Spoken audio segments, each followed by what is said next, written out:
Kailangan na nating lumipat ang matitirahan, David. Wala akong tiwala sa barkada ng Gina na yan.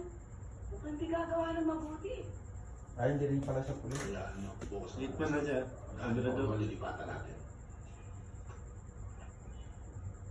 Ganda po, sasakyan niya. Ganda no?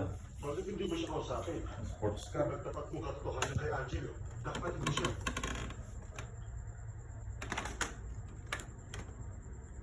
Hindi na siguro tatasin mo.